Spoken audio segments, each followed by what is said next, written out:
You're listening to the Harmony of We, a space for remembering what we already are together. I'm Greg Kiper, counselor, author, and fellow traveler in this ongoing field of being human. This podcast isn't about fixing. It's not about getting relationships right.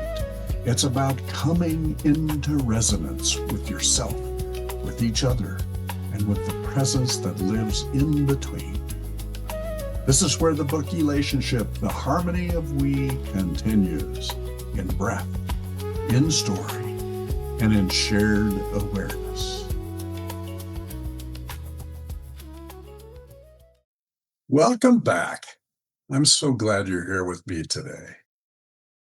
Over the past few episodes, we've been exploring the space between us, the field of connection, the impulse to fix, and what healing actually asks of us.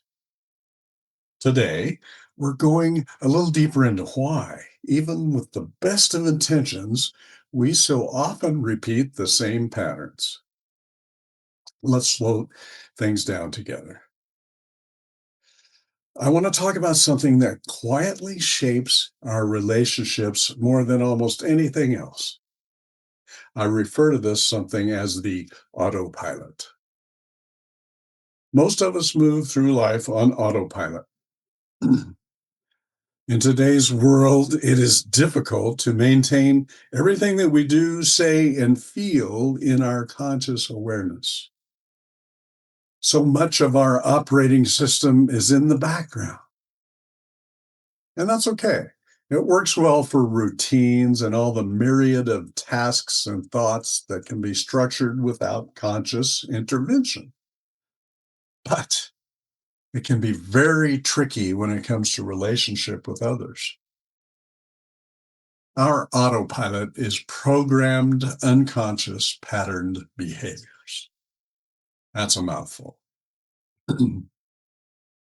We developed this program over time with repetition and reinforcement and very little, if any, conscious input.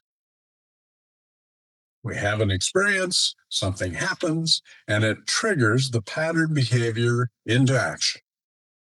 And we didn't have to use any conscious bandwidth to deal with it. When it comes to our interactions with other people, this program, the pattern behaviors, start to form at a very young age. I'm talking about as soon as we take our first breath, even before. In those early years of our development, all we really have are our senses, our nervous system. And that nervous system learned how to deal with what was happening to us, how to protect us. And it learned this long before we had language for what was happening, before we could explain, before we could reason, before we could understand anything. And we adapted. And those adaptations became automatic. The program developed, the behaviors became patterned. The adaptations, these behaviors, were protection for the nervous system. And the protection is what became patterned. The reactions you experience in your relationships today are not defects or failures. They are learned protections. It's the body remembering something faster than the mind can process it. It's your system saying, this worked once, let's use it again, and again, and again, until it feels like personality, until it feels like this is just who I am. But it isn't who you are. And this is important. It's what helped you survive. So the autopilot is built from early attachment experiences with caregivers, emotional injuries, moments when it wasn't safe to feel or express, or environments where certain emotions were welcomed and others were not. If you grew up needing to be strong, your autopilot may overfunction today. If you grew up around volatility, your autopilot may scan constantly for danger.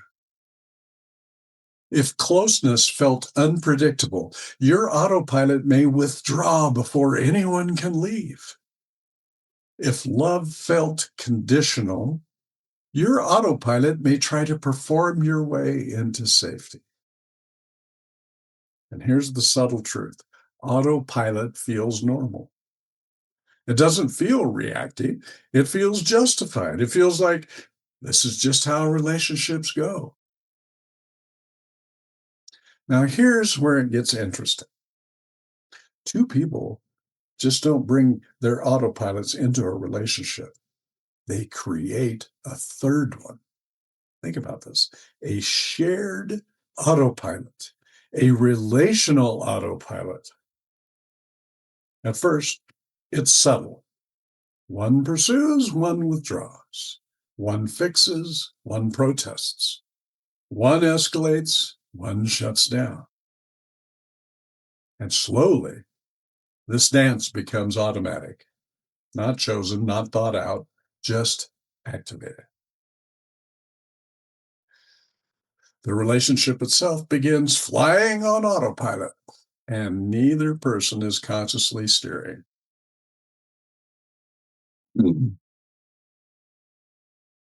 Dan and Marie are sitting at the kitchen table. It's late. The dishes are still in the sink. Marie says quietly, "Can we talk about something?" Dan's body tightens before she finishes the sentence. He doesn't know it yet, but his autopilot just got activated. For him, growing up, "Can we talk?" meant criticism. It meant he'd done something wrong. He braces, and Marie continues, "I just feel like we haven't been connecting lately." What she doesn't say is that she's been feeling alone for weeks. Her autopilot is activating too. In her childhood, distance meant danger. Silence meant abandonment. So she leans forward. "I feel like you're not really here anymore." He hears, "I'm failing." She means, "I'm missing you." His voice sharpens. "I'm right here. I work all day. What do you want from me?" Her shoulders drop. There it is. The familiar feeling for her, not being met. So her autopilot moves into protest. "I don't want anything from you. I just want you to care." He hears accusation, his chest tightens, his tone hardens. "This is exactly what I'm talking about. Nothing I do is enough." And now the relational autopilot takes over. Distance leads to accusation, leads to defensiveness, leads to escalation. They've been here before. At this point, it feels inevitable, predictable, exhausting. But here's what's actually happening beneath the surface. Her nervous system is saying, "Don't lose connection." His nervous system is saying, "Don't fail, don't be shamed." Neither one is wrong. Neither one is malicious. But the shared autopilot is running the show. The illusion of autopilot is this: it feels personal. It feels like you're doing this to me. But most often it's our patterns are doing this to us. The relationship begins reacting faster than either person can think. And the more it repeats, the more inevitable it feels. But predictability is not destiny, it's pattern. and patterns can be seen. Awareness doesn't eliminate autopilot, it reveals it. And once something is revealed, it loosens. So imagine that same kitchen table, same conversation. But this time, when she says, I feel like you're not really here, he feels the tightening in his chest. And instead of defending, immediately he notices it, just notices. He feels the urge to justify, to explain, to protect, and he takes one breath, one breath. That breath changes the rhythm. Not perfectly, but enough. Instead of, I'm right here, what do you want from me? He says, something in me feels like I'm being told I'm failing. Now that's flying on manual control. And something shifts because now she's not arguing with his defense. She's meeting his fear. And she says, I'm not saying you're failing. I just miss you. And now they're not inside the autopilot. They're inside the moment, in presence together.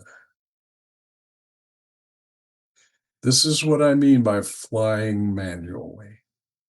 Not suppressing, not over processing, not performing emotional intelligence, just noticing the surge, the tightening, the impulse, and inserting one breath, one moment of choice. That moment is small, but it's radical because you're not just interrupting your autopilot, you're interrupting the shared one. And when even one nervous system regulates, the entire relational field shifts. So think of a recurring argument in your life. See it clearly. Got it? If someone were watching from above, could they predict it? Who escalates first? Who goes quiet? Who explains? Who withdraws? That predictability is autopilot. Now, imagine the same argument again, but this time freeze it at the moment before escalation. Feel your body in that pause. Where does it tighten? What does it want to do? That is the gateway, not to perfection, to awareness. The autopilot isn't your enemy. It's a loyal protector. It formed when you needed it. It kept you safe. But what kept you safe at 8 may not serve you at 48. The invitation is not to destroy it, it's to update it, to bring consciousness into what was once automatic. Because the moment you wake up inside a reaction, you are no longer trapped inside it. Relationships don't unravel because people don't care.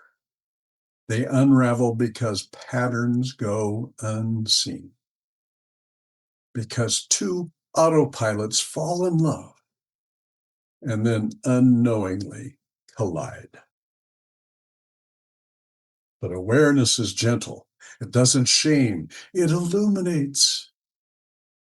And illumination creates choice. Next time, we'll explore emotional awareness, not as theory, but as the doorway back into presence. So until then, notice the dance. Notice the rhythm. Notice when you wake up, and when you do, stay. See you next time.